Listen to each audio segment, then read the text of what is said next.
El espejo de la soledad, cuando tu ausencia revela su verdadera naturaleza. Introducción. El poder revelador del silencio. Hay momentos en la vida en que tu simple decisión de quedarte callado, de retirarte en silencio, de elegir la soledad por encima del caos, provoca en otros una reacción tan intensa que te hace preguntarte, ¿realmente me conocían? ¿O era yo simplemente un espejo en el que proyectaban sus miedos más profundos? No hubo gritos. No hubo confrontaciones dramáticas. Simplemente elegiste el silencio. Elegiste la distancia. Elegiste la paz interior por encima de la tormenta externa. Y sin embargo, el otro colapsa. Desesperación, acusaciones, intentos desesperados de hacerte regresar. Como si tu ausencia hubiera arrancado algo fundamental de su alma. Esta reacción desproporcionada tiene una explicación profunda que trasciende lo racional. Es psíquica, es arquetipal, y revela una verdad perturbadora sobre muchas de nuestras relaciones humanas. Carl Gustav Jung nos enseña que en ciertos vínculos, especialmente aquellos guiados por fuerzas inconscientes, no eres visto como un individuo completo, sino como un símbolo, una proyección de necesidades no resueltas. Te conviertes en lo que el otro necesita para mantener su equilibrio emocional. El padre ausente, la madre nutricia, el espejo que valida, el ancla que impide el naufragio. Y es precisamente por eso que cuando decides alejarte, lo que colapsa no es solo la relación. Es toda una estructura psíquica. Es la ilusión inconsciente que habían construido alrededor de tu presencia. Capítulo 1. Las proyecciones inconscientes. Cuando no eres tú, sino su necesidad. Permíteme contarte algo que tal vez te resulte familiar. Has estado en una relación. Puede ser de pareja, amistad o incluso familiar, donde sientes que no importa lo que hagas, nunca es suficiente. O por el contrario, donde cualquier pequeño gesto tuyo tiene un impacto desproporcionado en el estado emocional del otro. Esto sucede porque, según Jung, muchas personas no se relacionan contigo como realmente eres. Se relacionan con la imagen arquetípica que han proyectado sobre ti. En su mente inconsciente, tú ocupas un rol específico en su teatro psíquico interno. Los arquetipos de Jung son patrones universales que residen en lo que él llamó el inconsciente colectivo. Son imágenes primordiales que todos compartimos. El padre, la madre, el héroe, el sabio, la sombra. Y cuando alguien te conoce, especialmente si está emocionalmente herido o incompleto, puede proyectar uno de estos arquetipos sobre ti sin darse cuenta. De repente, tú no eres Juan, María o Carlos. Eres el que me protege, la que me comprende, el que nunca me abandona. Te han asignado un papel en su drama psíquico personal, y ahora toda la estabilidad emocional de esa persona depende de que tú sigas interpretando ese papel a la perfección. Piénsalo por un momento. ¿Cuántas veces has sentido que alguien reacciona de manera exagerada cuando cambias ligeramente tu comportamiento? ¿Cuando necesitas espacio? ¿Cuando expresas una opinión diferente? ¿Cuando simplemente quieres ser tú mismo sin filtros? La explicación es simple pero profunda. No están reaccionando a ti como persona. Están reaccionando al temor de que el arquetipo que proyectaron sobre ti se desvanezca. Tienen miedo de que su madre, su salvador, su ancla emocional, los abandone. Y aquí está el punto más crucial que debes entender. Mientras más desconectada esté esa persona de su propia esencia, más necesitará que tú llenes el vacío que existe en su interior.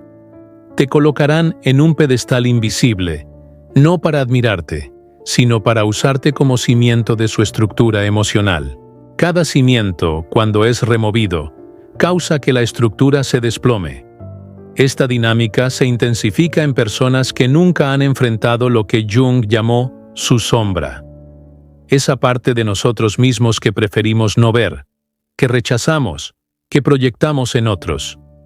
Es más fácil encontrar en ti lo que no quieren enfrentar en ellos mismos. Es en este punto donde la psicología del apego entra en juego. Porque cuando esta proyección simbólica se alinea con un patrón de apego ansioso, el vínculo no es solo simbólico, es vital. La otra persona no solo te idealiza, te necesita para sobrevivir emocionalmente. Y esto es exactamente lo que discutiremos en la siguiente parte. ¿Qué sucede cuando la idealización simbólica se encuentra con el miedo al abandono? ¿Qué pasa cuando eres tanto arquetipo como ancla de salvación? Prepárate para adentrarte en el territorio inestable del apego ansioso. Si este contenido está resonando contigo, por favor suscríbete al canal y activa las notificaciones. Tu apoyo hace posible que podamos seguir explorando estas verdades profundas juntos. Capítulo 2. El apego ansioso. Cuando tu presencia se vuelve su sistema de supervivencia. Cuando hablamos de apego, no estamos hablando simplemente de cariño o afecto. Estamos hablando de supervivencia emocional. Según John Bowlby, el creador de la teoría del apego, desde los primeros años de vida, nuestro cerebro desarrolla patrones relacionales que moldean la forma en que nos vinculamos con otros a lo largo de toda nuestra existencia. Y estos patrones no son aleatorios. Surgen de la repetición de experiencias emocionales que han dejado marcas profundas en la psique. Para aquellos que crecieron con vínculos inestables, negligencia emocional o impredecibilidad afectiva, el amor siempre viene acompañado de un miedo sofocante, el miedo a ser abandonados. Este es el territorio del apego ansioso, una dinámica en la cual el vínculo con el otro se experimenta como una línea de vida. La persona con apego ansioso no ama ligeramente, ama con urgencia. No se relaciona con el otro. Se aferra a él como una extensión de su propio sistema nervioso. Necesitan al otro para regularse, para calmarse, para validar su existencia. La presencia del otro actúa como un amortiguador contra la angustia existencial. Y cualquier señal de distancia, real o imaginaria, es interpretada como una amenaza de abandono inminente. Mary Ainsworth, colaboradora de Bowlby y pionera en estudios empíricos sobre el apego, observó claramente esto en su investigación conocida como la situación extraña. Los niños con apego ansioso entraban en verdadero pánico cuando la figura de apego salía de la habitación, incluso por unos pocos minutos. Lloraban, se desorganizaban, y cuando el cuidador regresaba, mostraban una mezcla de necesidad de contacto y enojo. Este comportamiento no desaparece con la edad, se transforma. Los adultos ansiosos repiten el mismo patrón. Alternan entre una búsqueda intensa de cercanía y una demanda emocional, a menudo inconsciente, de que el otro esté siempre disponible, siempre receptivo, siempre presente. Now imagina qué sucede cuando tú, incluso sin saberlo, te conviertes en esa figura de apego para alguien así. Te conviertes en el regulador externo del caos interno de esa persona. Tu previsibilidad es lo que da sentido a sus días. Tu presencia es lo que calma su ansiedad crónica. Te conviertes, para ellos, en lo que el cuidador debería haber sido en la infancia. Un pilar emocional, un refugio, un antídoto contra el miedo de ser dejado atrás. Pero este lugar no es un espacio de amor. Es un lugar de atrapamiento, porque ante la menor señal de autonomía de tu parte, su sistema entra en alarma. Cuando necesitas espacio, ellos sienten rechazo. Cuando guardas silencio, escuchan abandono. Cuando te alejas, incluso por protección personal, lo interpretan como un ataque directo. Y la respuesta puede venir en forma de desesperación, manipulación, chantaje emocional o ira explosiva. No porque sean malas personas, sino porque su sistema de supervivencia emocional está siendo amenazado. Es aquí donde la conexión con Jung se intensifica. La persona ansiosa proyecta sobre ti no solo una figura simbólica, proyecta salvación. Y cuando te vas, no solo decepcionas, destruyes la ilusión de seguridad que habían construido alrededor de tu presencia. El colapso no es sobre lo que pasó entre ustedes. Es sobre lo que el otro nunca logró construir dentro de sí mismo. un sentido de seguridad interna, una capacidad de autorregulación emocional, una identidad que no dependa de la presencia constante de otro. Y es precisamente en este punto donde Margaret Mahler proporciona una clave esencial para entender este dolor, porque para muchos, tu partida no es solo una pérdida, es un trauma, un corte psíquico que se remonta a la primera infancia, una ruptura que activa heridas tan primitivas que el otro apenas puede nombrar lo que siente. Capítulo 3. El nacimiento psíquico forzado. La separación. Como trauma primitivo. La psicóloga y psicoanalista Margaret Mahler dedicó su vida a entender cómo un ser humano verdaderamente se convierte en un individuo. Y lo que descubrió es tan perturbador como revelador. Muchos de los adultos que vemos hoy, que son emocionalmente dependientes, que se desorganizan ante la separación, o que se desesperan ante la autonomía de otro, son en realidad niños que nunca completaron el proceso de separación-individuación. Para Mahler, el nacimiento psicológico no ocurre en el mismo momento que el nacimiento biológico. Una cosa es salir del útero. Otra, mucho más compleja, es emerger de la fusión simbiótica con la figura materna, ya sea que esa figura sea la madre, un cuidador, o más tarde, una pareja emocional. En los primeros meses de vida, el niño no se percibe como un ser separado. Vive en un estado de simbiosis. La madre y el niño son uno. No hay yo y otro. Solo existe un campo afectivo indiferenciado, donde la presencia de la madre es la continuidad de la propia existencia del niño. Este estado de fusión es natural al inicio de la vida, pero necesita ser gradualmente roto. Esto es lo que permite el desarrollo de la individualidad, la autonomía emocional y la capacidad de estar solo sin desintegrarse. El problema es que en muchos casos, esta ruptura no sucede como debería. Traumas tempranos, apegos inseguros, cuidadores inconsistentes, todo esto puede interrumpir o distorsionar este proceso crucial. El niño crece sin saber verdaderamente dónde termina él y dónde comienza el otro. Y lo que no se integra en la infancia se transfiere a las relaciones en la adultez. Aquí es donde todo se conecta.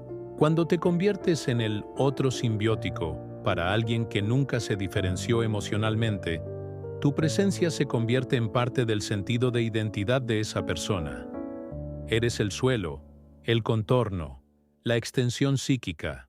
Y cuando decides distanciarte, ya sea por necesidad personal, por agotamiento, o simplemente por darte cuenta de que la relación se ha vuelto tóxica, no te estás yendo simplemente. Estás forzando un nacimiento psíquico. Estás arrancando al otro de una ilusión primitiva de unidad. Le estás diciendo, no somos uno.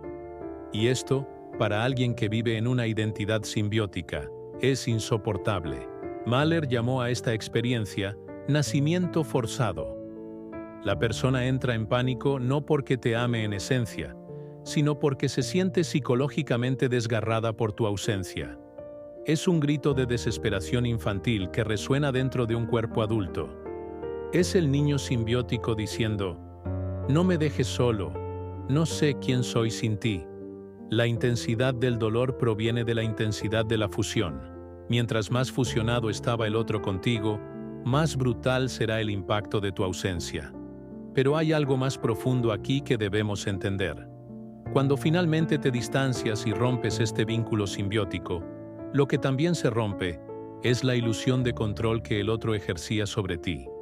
Y ante el colapso, nace la reacción, manipulación, ira, chantaje, intentos de restauración a cualquier costo. Porque cada relación simbiótica lleva dentro de sí una ilusión esencial, que el otro nos pertenece, que nos debe algo: tiempo, presencia, previsibilidad, lealtad emocional incondicional. Capítulo 4. La ilusión del control y la reacción al despertar. Detrás de cada vínculo simbiótico existe una fantasía inconsciente pero poderosa. La ilusión de pertenencia. La idea de que el otro nos debe algo fundamental: tiempo, presencia, previsibilidad, lealtad emocional incondicional. Pero lo que realmente subyace a esta fantasía de pertenencia es un intento inconsciente de control. Y cuando comienzas a distanciarte, cuando empiezas a establecer límites, cuando comienzas a decir no, es este sistema invisible de control el que empieza a desmoronarse. Las personas que viven en relaciones simbióticas o están marcadas por el apego ansioso, a menudo no han aprendido a autorregularse. Dependen del otro para mantener una apariencia de estabilidad emocional.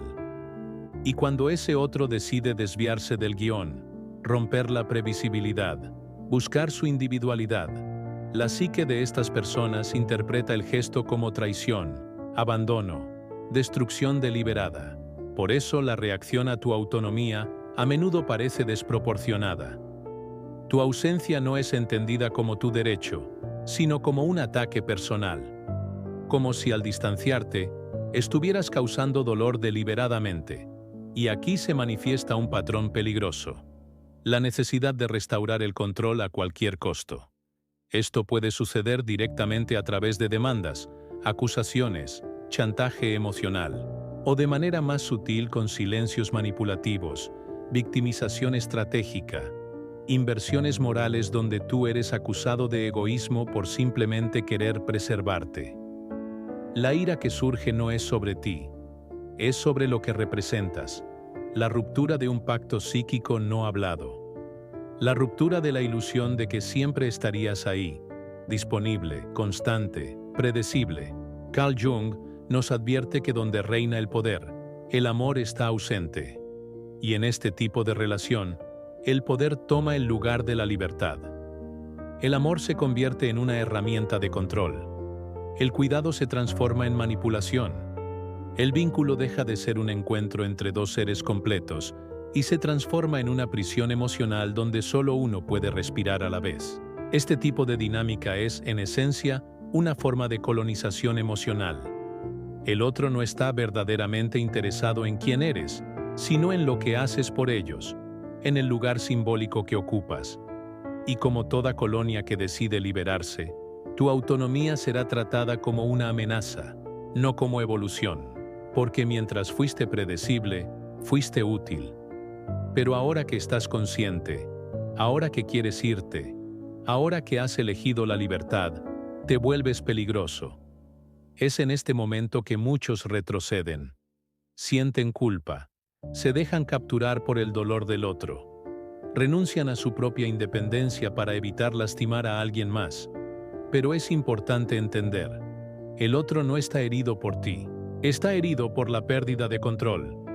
Está herido porque no sabe quién es sin tu presencia como muleta emocional. Y tú no puedes continuar anulándote para sostener una estructura que debería ser responsabilidad del otro construir dentro de sí mismo. Capítulo 5. El vacío revelado. Cuando tu ausencia descubre su verdadera naturaleza, llegamos a un punto donde necesitas enfrentar una de las verdades más liberadoras y al mismo tiempo más dolorosas sobre ciertas relaciones. El problema nunca fuiste tú. La intensidad del dolor de la otra persona, no importa cuán real parezca, no es un reflejo de la profundidad del amor, sino de la profundidad de la dependencia. Y esta es una distinción crucial que puede cambiar completamente tu perspectiva sobre relaciones pasadas y futuras. El amor genuino reconoce la individualidad, respeta los ciclos, entiende los límites, celebra el crecimiento del otro. La dependencia, por otro lado, demanda posesión, exige continuidad, requiere que el otro nunca cambie, nunca crezca, nunca evolucione más allá del rol asignado. Cuando decides crecer, irte, respirar, expandirte, la dependencia grita, acusa, suplica, manipula, todo para devolverte al lugar donde estabas, el lugar de la estabilidad prestada, el lugar del equilibrio artificial. Y es en este punto donde muchos se confunden. El dolor de la otra persona cuando te distancias puede ser tan intenso, tan dramático, que empiezas a dudar de ti mismo. Comienzas a preguntarte si fuiste demasiado duro, demasiado egoísta, demasiado insensible. Pero esa culpa no es tuya. Fue manufacturada desde la distorsión de un vínculo que desde el principio no fue construido sobre tu verdad, sino sobre la necesidad del otro. Tu libertad no es crueldad, es un derecho. Y a menudo, es también un acto de amor propio. Cuando alguien colapsa porque te fuiste, lo que está saliendo a la superficie es el vacío que ocupabas. Un espacio interno que el otro nunca aprendió a llenar por sí mismo. No fuiste amado por quien eras, sino por lo que representabas. Fuiste el sedante, el espejo, el suelo sólido. Tu partida desvela lo que siempre estuvo ahí pero escondido. Inseguridad crónica, miedo a la soledad, desamparo psíquico. Y a veces, es solo cuando te vas, que el otro se da cuenta de cuánto se han perdido a sí mismos y cuánto esperaban que tú arreglaras eso. Esto no significa que seas culpable de ese vacío. Simplemente significa que ya no puedes seguir sacrificándote para llenarlo. Ninguna relación es justa cuando requiere que niegues tu individualidad para mantener al otro emocionalmente entero. Es un juego de suma cero.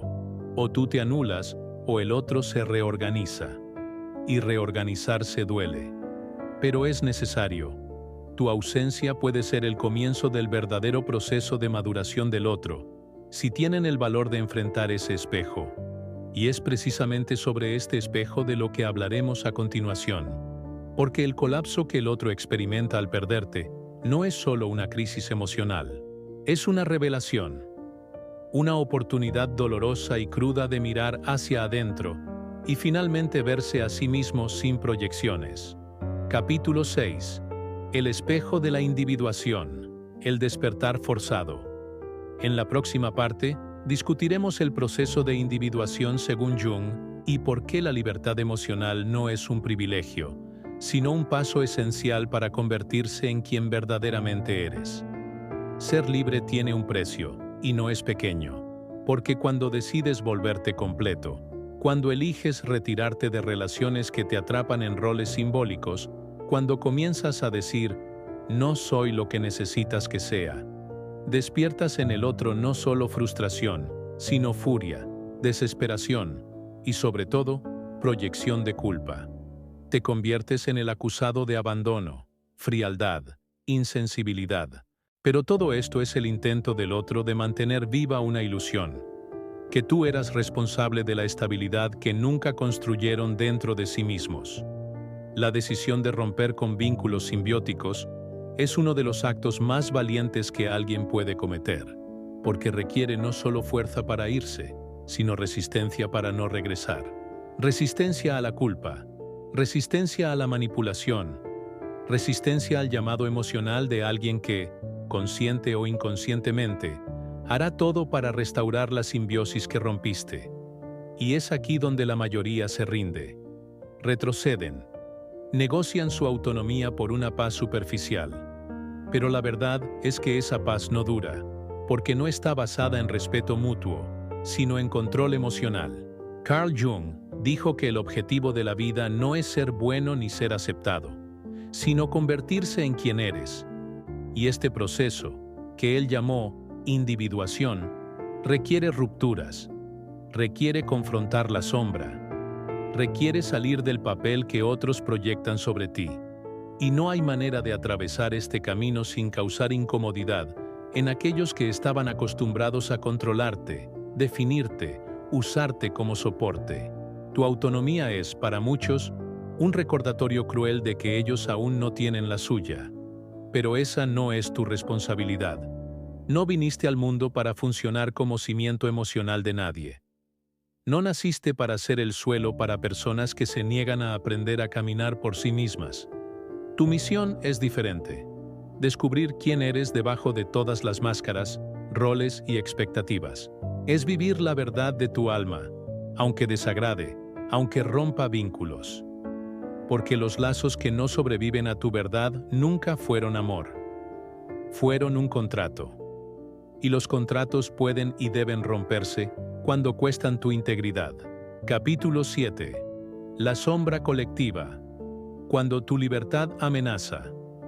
Su sistema existe algo que Jung llamó la sombra colectiva. Esos aspectos de la sociedad, de los grupos, de las familias, que prefieren mantenerse ocultos. Y uno de los aspectos más perturbadores de esta sombra es cómo los sistemas disfuncionales reaccionan cuando uno de sus miembros decide despertar y reclamar su individualidad. Porque tu proceso de individuación no solo afecta a las personas cercanas a ti, amenaza todo un sistema de relaciones que se había construido sobre la base de roles fijos, expectativas no cuestionadas y dinámicas de poder establecidas. Cuando decides que ya no serás el cuidador eterno, el mediador constante, el que siempre cede, el que siempre está disponible, no solo estás cambiando tu vida, estás exponiendo la fragilidad del sistema completo. Y los sistemas, especialmente los disfuncionales, tienen mecanismos de defensa muy sofisticados. El primero es la culpa. Te harán sentir responsable por el dolor que tu cambio causa. El segundo es el chantaje emocional. Después de todo lo que hemos hecho por ti. El tercero es la amenaza de abandono. Si sigues así, te quedarás solo. Pero hay algo más sutil y peligroso: la inversión de la realidad. De repente, tú te conviertes en el problema. Tu deseo de libertad se etiqueta como egoísmo. Tu necesidad de espacio se interpreta como frialdad. Tu proceso de crecimiento se ve como traición. Esta inversión no es accidental. Es la manera en que los sistemas disfuncionales protegen su status quo. Porque si reconocieran que tu cambio es natural y saludable, tendrían que enfrentar su propia resistencia al crecimiento. Jung observó que la resistencia más fuerte al proceso de individuación no viene de afuera, sino de nuestro círculo más cercano. Porque somos nosotros quienes conocemos sus sombras, quienes hemos sido cómplices de sus ilusiones, quienes hemos sostenido su estructura emocional. Y cuando decidimos despertar, inevitablemente los invitamos, consciente o inconscientemente, a despertar también. Pero no todos están listos para ese despertar. No todos quieren enfrentar la responsabilidad de su propia vida emocional. Entonces prefieren mantenerte en el rol que conocen, que les funciona, que no los desafía a crecer. Capítulo 8. El arte de la soledad consciente. Más allá del miedo al abandono. Existe una diferencia fundamental entre estar solo por miedo y elegir la soledad por conciencia. La primera es reactiva, defensiva, basada en el terror al rechazo. La segunda es proactiva, selectiva, basada en el amor propio y el discernimiento. Cuando comienzas tu proceso de individuación, inevitablemente pasarás por periodos de soledad. No porque seas antisocial o porque rechaces el amor, sino porque estás aprendiendo a distinguir entre vínculos auténticos y vínculos simbióticos. Esta soledad puede ser aterradora al principio, especialmente si vienes de relaciones donde tu valor se medía por tu disponibilidad para otros. Puede surgir la duda: ¿y si realmente soy egoísta? ¿Y si estoy perdiendo la capacidad de amar? Pero la soledad consciente no es el opuesto del amor, es su preparación. Es el espacio donde aprendes a relacionarte contigo mismo sin proyecciones, sin roles, sin máscaras. Es donde descubres quién eres cuando no tienes que ser lo que otros necesitan. Y desde este lugar de solidez interna, desde esta relación auténtica contigo mismo, nacen las relaciones verdaderamente amorosas. Porque solo quien se conoce puede conocer genuinamente a otro. Solo quien se ama puede amar sin dependencia. La soledad consciente te enseña que puedes estar contigo mismo sin desintegrarte. Que tu valor no depende de ser necesario para alguien más. Que puedes disfrutar tu propia compañía, tu propio silencio, tu propia paz.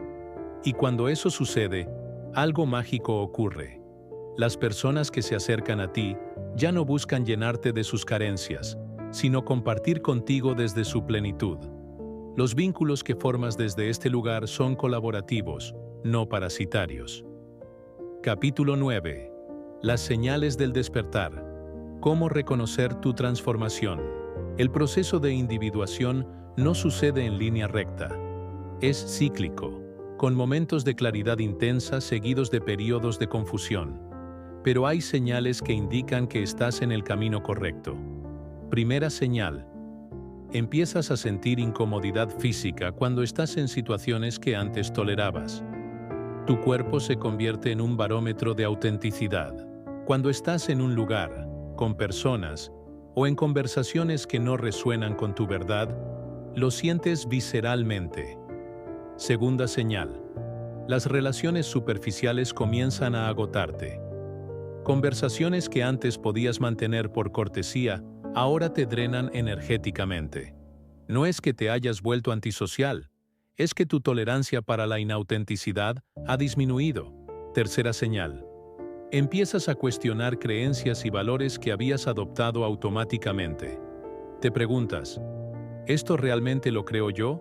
¿O es algo que adopté para ser aceptado? Este cuestionamiento puede ser incómodo, pero es esencial. Cuarta señal. Tu necesidad de aprobación externa disminuye gradualmente. Mientras que antes necesitabas validación constante, ahora empiezas a confiar en tu propio juicio, en tu propia percepción, en tu propia evaluación de las situaciones. Quinta señal. Desarrollas una mayor tolerancia para el conflicto saludable. Ya no evitas las conversaciones difíciles o las situaciones que requieren que defiendas tu posición. Entiendes que el conflicto puede ser una forma de intimidad auténtica. Sexta señal. Tu compasión se vuelve más discernente. Sigues siendo empático, pero ya no absorbes automáticamente el dolor de otros como si fuera tuyo. Puedes acompañar sin rescatar, entender sin arreglar. Estas señales pueden ser perturbadoras para aquellos que estaban acostumbrados a la versión anterior de ti, y es normal que haya resistencia, tanto interna como externa. Capítulo 10. La resistencia del ego. El saboteador interno. Pero la resistencia más sofisticada a tu proceso de individuación no viene de afuera. Viene de adentro. Jung la llamó la resistencia del ego. Esa parte de ti que prefiere la seguridad conocida de los roles familiares, incluso si esos roles te limitan. Tu ego puede sabotear tu proceso de varias maneras. El sabotaje de la culpa. Eres egoísta por priorizarte. Una buena persona siempre pone a otros primero. Este mensaje interno puede ser tan fuerte que te hace retroceder en momentos cruciales de tu transformación. El sabotaje del miedo. Si sigues cambiando, te quedarás solo. Es mejor conformarte con relaciones imperfectas que arriesgarte a la soledad total. Este miedo puede ser paralizante, especialmente si vienes de experiencias de abandono temprano. El sabotaje de la duda. ¿Y si estás equivocado? ¿Y si realmente eres el problema? ¿Y si todos los demás están bien y tú eres el que necesita cambiar? Esta duda puede hacer que minimices tus percepciones válidas. El sabotaje de la nostalgia. Las cosas eran más simples antes. Al menos sabías qué esperar, inclou.